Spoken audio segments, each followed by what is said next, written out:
Hello बच्चों, let us read the question and the question says match the items given in column 1 with the molecular formula given in column 2. Select the correct option from the codes given below. तो आपको column 1 में दिया गया है coordinated water, interstitial water and hydrogen bonded water, और column 2 में आपके पास हैं कॉम्प्लेक्सेस. एक है आपके पास कॉपर वाटर का complex where SO4 2- is your outside ion and it has one more H2O molecule with it.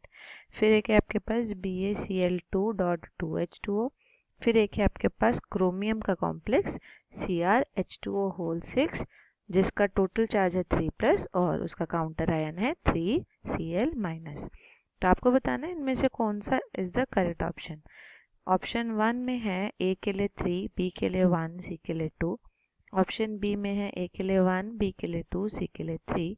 Option C में है ए के लिए 2, बी के लिए 3, सी के लिए 1.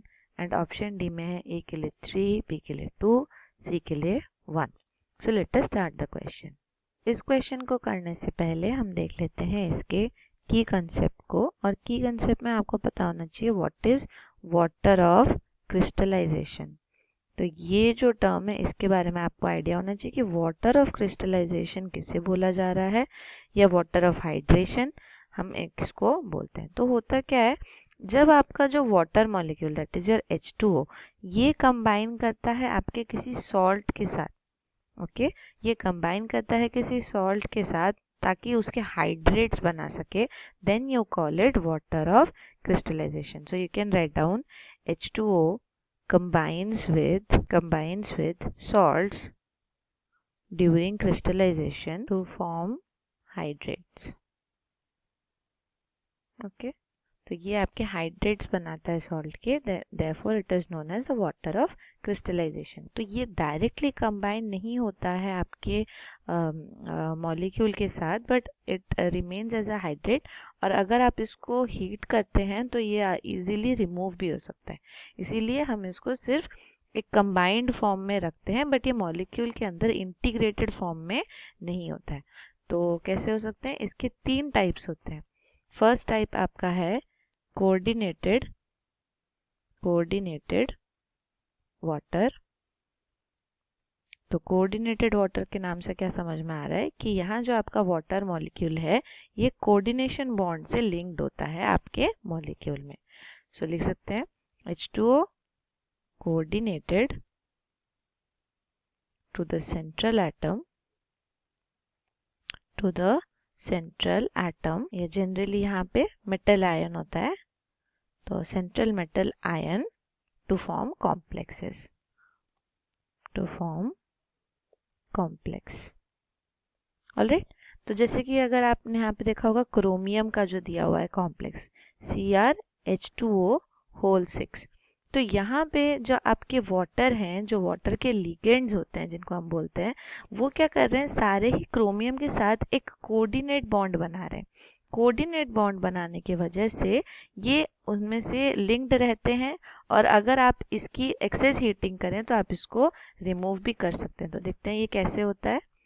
ये कुछ इस फॉर्म में होता है. Suppose this is your central chromium atom. तो यहाँ से 6 water molecules with the help of the lone pair. तो वाटर में जो ऑक्सीजन है उसके पास लोन पेयर प्रेजेंट है, तो वो जो लोन पेयर हैं वो अपना लोन पेयर डोनेट करेंगे या कोऑर्डिनेट करेंगे विद द क्रोमियम एटम, और फिर ये बनाते हैं वाटर ऑफ क्रिस्टलाइजेशन. तो ये कुछ कॉम्प्लेक्स स्ट्रक्चर बनता है आपके कॉम्प्लेक्स का. ऑलराइट, तो यहाँ पे इसीलिए इसको हम लोग जो फर्स्ट ऑप्शन है आपका A option coordinated water that matches with 3, तो यहाँ लिख लेते हैं यहाँ पे नेक्स्ट वाले में दैट ऑप्शन ए के लिए आपके पास क्या है, 3 है, क्रोमियम का कॉम्प्लेक्स. नेक्स्ट आपके पास कौन सा वाटर आता है, next is your interstitial water. Now what is that. तो इंटरस्टिशियल नाम से क्या समझ में आ रहा है, इंटरस्टिशियल वाटर, इससे समझ में आ रहा है कि ये इंटरस्टाइसिस में प्रेजेंट होता है. इंटरस्टाइसिस यानी वॉइड्स. तो यहाँ पे हम लिख सकते हैं the water which are present in the voids. Okay, तो यहाँ लिख लेते हैं H2O present in the interstices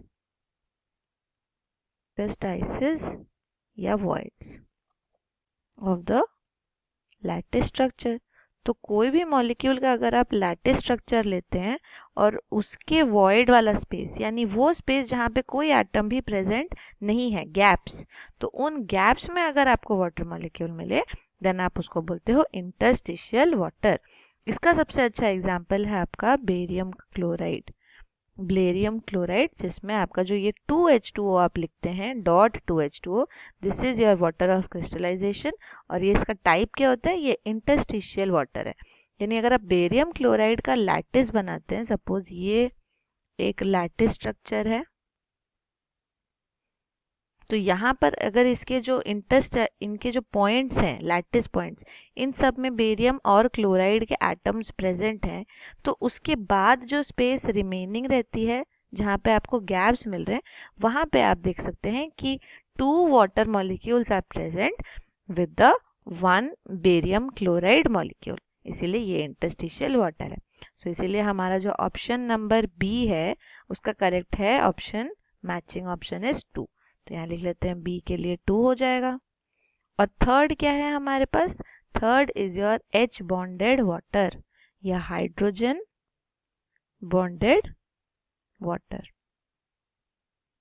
hydrogen bonded water of crystallisation. तो hydrogen bonded water of crystallisation में आपका जो मेन मॉलिक्यूल है उससे हाइड्रोजन बॉन्डेड करते हुए ये वाटर आपके पास प्रेजेंट होगा। तो you can write it down as H2O linked to the main molecule या linked to the oxygen of the molecule,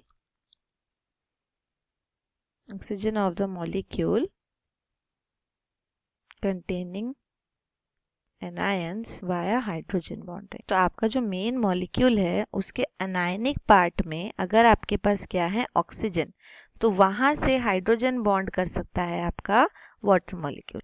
तो इसका सबसे अच्छा एग्जाम्पल, हमारा क्लासिक एग्जाम्पल है कॉपर सल्फेट डॉट 5H2O। ये बहुत कॉमन है, हमें पता है कि ये जो 5H2O है इसी के वजह से आपने कॉपर सल्फेट का कलर ब्लू देखा होगा। अगर ये 5H2O को आप रिमूव कर देते हैं देन आपका कॉपर सल्फेट भी वाइट कलर का सॉल्ट देता है। तो होता क्या है, कॉपर सल्फेट को अगर आप ब्रेक करेंगे तो you get CO2+ and SO4 2-। अब ये जो SO4 2- है इसी के साथ आपका H2O जो है वो बॉन्ड करता है, कैसे, हाइड्रोजन बॉन्ड से। तो सल्फेट में 4 तो आपके H2O जो हैं वो तो आपके कॉपर के साथ कोऑर्डिनेट बॉन्ड बनाएंगे, कोऑर्डिनेट बॉन्ड, जैसे आपका water of crystallisation for coordinated water कर रहे थे आप, ठीक है। तो 4 तो वैसे बनाएंगे और एक वाटर जो है 5 में से एक वाटर जो है ये H बॉन्डिंग करेगा, किसके साथ, विद सल्फेट।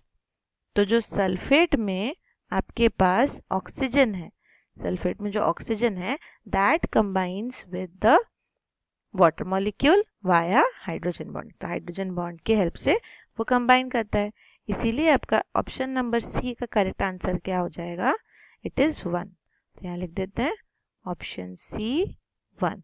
तो इस हिसाब से हमारा करेक्ट ऑप्शन क्या हो जाता है, करेक्ट ऑप्शन और final answer will be option number D. A के लिए 3 है, बी के लिए 2, सी के लिए 1। This is the correct final answer. So hope you understood it well. Best of luck.